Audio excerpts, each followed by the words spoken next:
Welcome to the Tech Egg. Don't get scrambled. Enjoy the video. In this video, I will show how to make pesto lasagna. First, let's gather our ingredients. You'll need about 2 cups of fresh basil, 1/3 cup of pine nuts, and 1/2 cup of grated Parmesan cheese for the pesto. For the lasagna itself, grab some no-boil noodles, 1 1/2 cups of ricotta, 2 cups of mozzarella, and a little heavy cream. Having everything prepped makes the process smooth and enjoyable.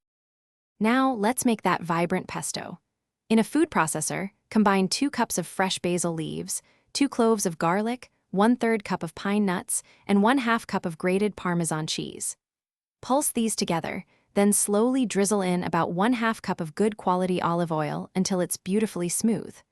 For the creamy layer, mix 1 1/2 cups of ricotta cheese with 1 egg and a pinch of salt. Time to assemble our masterpiece. Start by spreading a thin layer of pesto on the bottom of a 9 by 13 inch baking dish. Next, lay down a single layer of no-boil lasagna noodles. Over these, evenly spread about 1/3 of your prepared ricotta mixture.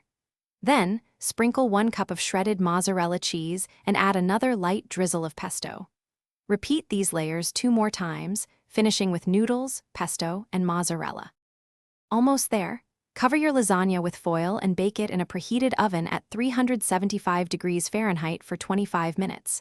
Then, remove the foil and bake for another 15 minutes, or until golden and bubbly. Let it rest for 10 to 15 minutes before slicing. This helps the layers set beautifully. Garnish with fresh basil and a sprinkle of Parmesan for a perfect finish. Enjoy your delicious pesto lasagna. Thanks for watching. Consider subscribing if I helped unscramble your problems.